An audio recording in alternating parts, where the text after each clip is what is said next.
Now, point to it literally. Where did you see the apple in front of you? There is no apple here, but you saw it, right? And look around you, there are people pointing in different directions. How many of you saw it right in the center? How many of you saw it towards the left? A little towards the left. And how many of you saw it a little towards the right? For everybody in the center? I saw it above. It was a little above, but it was in the center. Okay, how many of you saw it like close by? It was pretty close to you. Right? How many of you saw the apple far away? Like, it was pretty far. And this image, whatever image that you saw, the apple, how many of you saw it to be really bright, like a bright image? And for how many of you was the image more dull? I have no idea what normal is. It's a comment on the level of light. It was not really bright, it was not. To you, it's an apple that you see in reality, right? When you're recollecting it, whatever setting of light that it may have been in, some people you see it really bright, some people see it slightly more dull, and so whatever it is that it was for you, so you know that there's a difference in brightness for everybody sitting here on the show. And some of you saw it, how many of you saw it close by? And how many of you saw it really far off? What is normal? Show me normal. Okay, for her this is normal. For somebody else, this is normal. Right? So what feels normal to you can be something completely different for somebody else. So these internal structures are what I'm referring to as submodalities. Right? And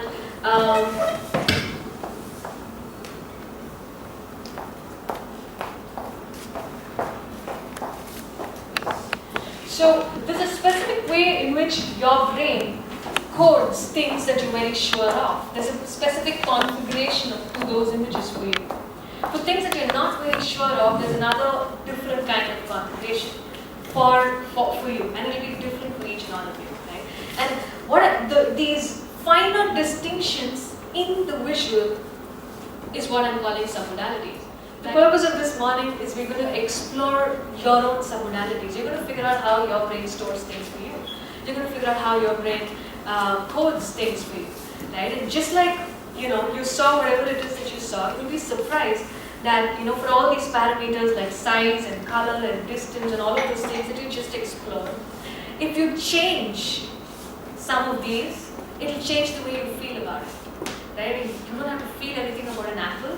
My point is, we'll take some other things that you're sure of, and if we change the way those images look for you. I'm not talking about changing the content, I'm just talking about changing things like the brightness and the size of that image will have a direct connection to how you feel about it. And we'll explore a little more about that in just a bit. These distinctions and submodalities are not just fixed for you. So let's say you're not sure about, let's say, a goal that you want to pursue.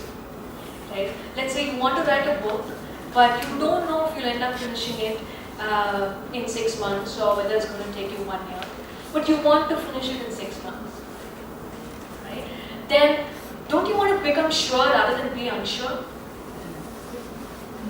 When your conscious and your unconscious resources are fully aligned in the same direction, chances are that you would go and work differently in a way that you make it happen. Sometimes I see my mother. We have this really crazy lock at home, and and she has like a whole bunch of keys which look exactly like each other. Right? So like there were 3 keys, and she puts the first key and she's trying to open the house door, it doesn't open.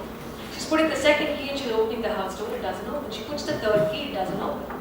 And then she's going back and she's putting the first key, it doesn't open, second key, it doesn't open, 3rd key, it doesn't open, and she goes on this endless loop until my dad says, hey, it's this key. And then she takes that key and something happens, and this time the door opens. What's the difference?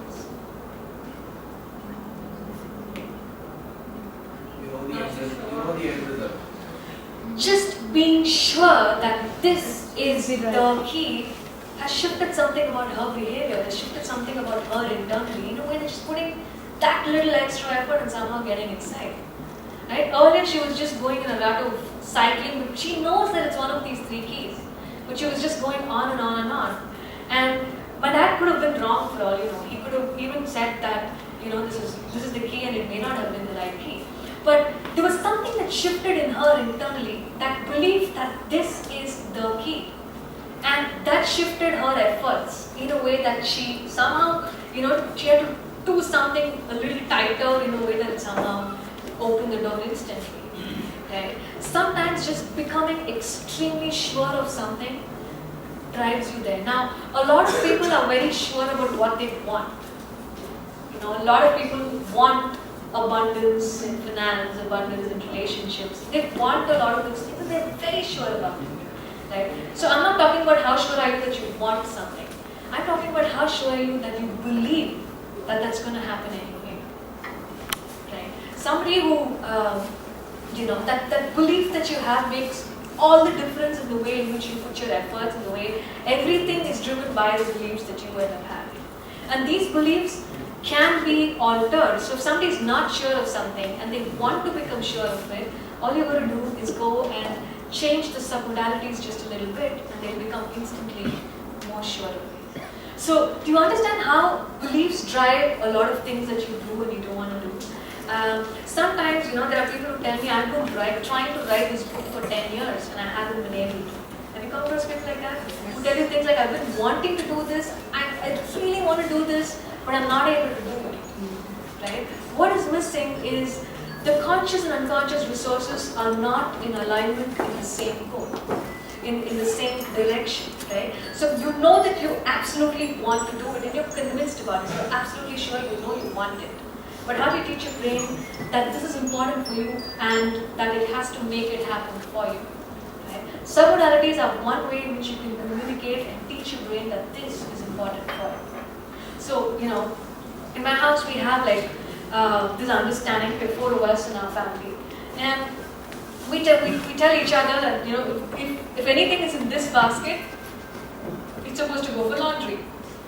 Then if anything is in this basket, then it's supposed to go for, ironing and stuff like that. So that's for washing.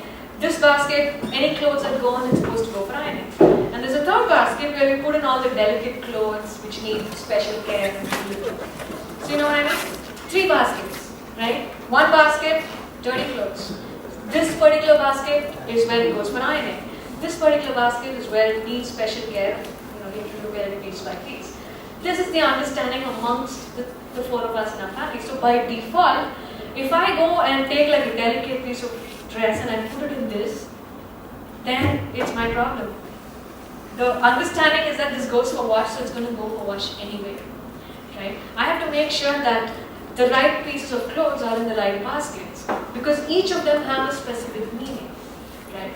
Now, sometimes you really want something and you're very convinced that you want something, but unconscious resources may be in the wrong basket.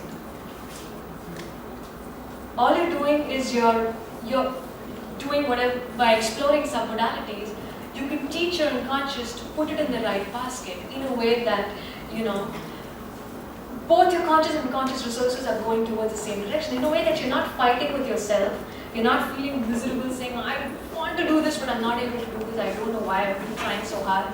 You won't even have to try so hard when, there are some things that you wanted to do where it's been so effortless. Right? It's not an easy thing to do, but it's been so effortless and you make that happen instantly. And we did this with the CEO of, with top management of a company, and we casually asked them something that they were already sure of. So I asked some of the people, do you believe that the sun is going to rise tomorrow? Right? And does anybody have doubt about things like that? No. It's a sense of conviction that just comes from inside and you just know that it is true. You have no doubt that the sun is going to rise tomorrow. The question is not, are you going to see the sun rise tomorrow? The question is, will the sun rise tomorrow? Right? And it's like, duh, obviously, yes. Right? But even in order that you have that response saying, yes, the sun is going to rise tomorrow, there's got to be something that you're doing internally. And I said, point to whatever it is that you just saw that makes you feel like the sun is going to rise tomorrow. And then people pointed, and I was making a note of where they were. And then we were talking about something else, and I asked them about something that they're not so sure of. Something simple like, are we going to have lunch at 12:30 or 1 or 1:30? They're like, okay, maybe, I don't know. I'm not sure. I don't know what time you guys will leave us. And it's okay. When you're having that feeling, what are some of these images that you saw? Where did you see it in front of you? Point to it. Right? And then they all pointed out in different directions. So I'm calibrating, noticing how the submodalities of different people are. their body language, their visuals, their kinesthetic, everything is different when they're talking about, I know the sun will rise tomorrow, and I'm not sure when I'm going to have lunch. You get the contrast? So there's something that they're doing internally, and they have no idea they're making these images internally, but there's a difference in submodalities. And much later we were like, okay, so how many, and they all came up with okay, aggressive goals for the company, we've got to achieve them. And we said, so how many of you really believe that this is going to happen? Consciously, everybody said, oh, yes, we're going to make this happen. And I said, okay, whatever it is that you saw, point to it. Right? And right there with the CEO sitting in front, it was pointed to the location of uncertainty for her. Right? Consciously, she believes, absolutely, I'm going to drive this, I'm going to make this happen. But unconsciously, there is some doubt which is showing up in the submodalities. All I had to do was, we had to have a session with her privately after that and do a one-on-one with her, helping her first shift beliefs in a way that she's congruently believing that this will happen. Does she want it to happen? Yes, she wants it to happen. But does she believe that that's possible? There's this element of doubt coming in from somewhere inside. That's enough to bring down whatever it is that she would have otherwise done. But imagine going with conviction, absolutely, that I'm going to go ahead and do this. Right? I'm going to do it, and this is absolutely going to happen. This is very minor difference in having that complete unconscious support, and versus where you want to do it, but there's another part of it that's saying, I'm not so sure. So we asked them things like, do you believe the sun is going to rise tomorrow? Are you going to have lunch today? There was nobody that was planning to skip lunch anyway. So they said, yes, I know I'm going to have lunch today. Even for simple things like this, you're having a kinesthetic response of certainty, where you have no doubt. You're saying, yeah, I'm absolutely sure I'm going to have lunch today. Now, when they're saying that, they're having feelings, they're making internal images that they may not even be aware of. Right? My job is to figure out the structure of those images. To find out how does his or her brain already represent certainty. How does their brain already represent things that they're very sure of?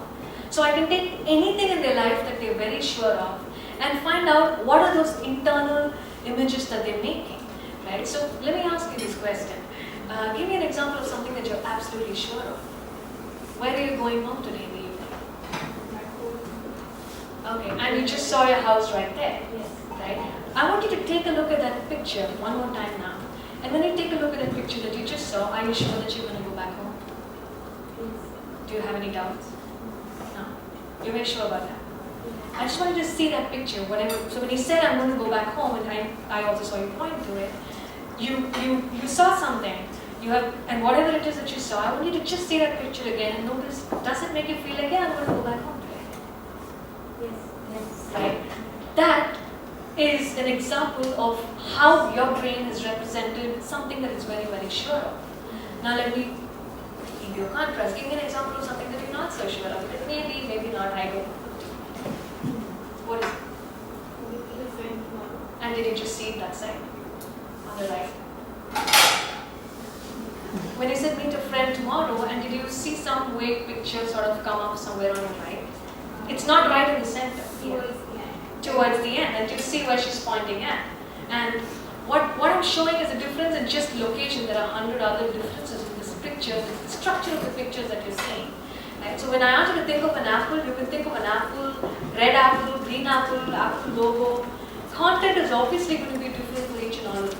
But what I'm just showing you right now, for something that she's very sure of, and for something that she's not so sure of, the structure of both those images are very different. And you can teach your brain how to, so let's say there's a goal that you want to achieve, something that's very dear to you, you really, really want to achieve it. And when you see yourself achieving it, or when you think of achieving it, how sure are you that that's going to happen? Right? And when you think about that, you want to check, is it in the basket of certainty, or is it in the basket of uncertainty, or is it somewhere in between? If it is anywhere other than absolute 100% certainty, 99 is not good enough, right? If it isn't anywhere in 100%, then all you got to do is change the submodalities just a little bit and match it to the submodalities of certainty, and you're done. what you would have successfully done is taught your brain how to take anything and become sure of it. So you're teaching your brain, hey, this is really important to me, I want to make this happen and I'm very sure about it, do it. But you're aligning all of your unconscious resources as well in the direction of achieving what you want. Let's say we're going to take this, I'm not sure if I'm going to meet my friend, and we manipulate the submodalities in a way that she becomes really sure. Right? Now it doesn't mean she's actually going to go meet her friend. But the chances that she will go meet her friend now, much greater than I'm not sure if I'll go meet my friend. Right? There you're leaving it to chance. Here you're setting an intention, you're setting a direction, you're telling your brain this is what I want. Automatically, she won't have to take like crazy effort to make that happen, but something will align itself in a way that she anyway makes it happen more easily than otherwise. So basically you're redirecting your brain. You're redirecting the way in which it is structured certain things to, now this can also work vice versa.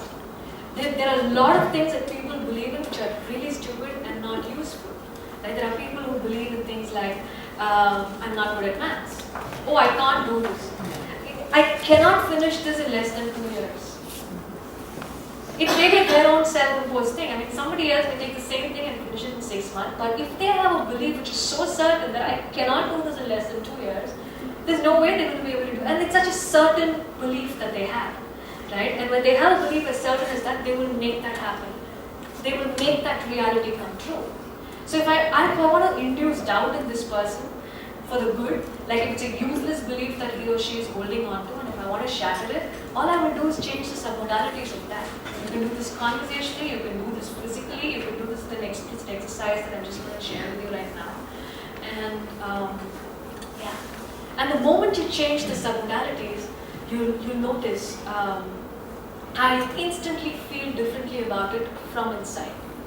You know, there's this something that happens when there's internal congruence versus just external congruence. So that alignment is one of the greatest uses of submodalities. Right? There are many additional uses as well.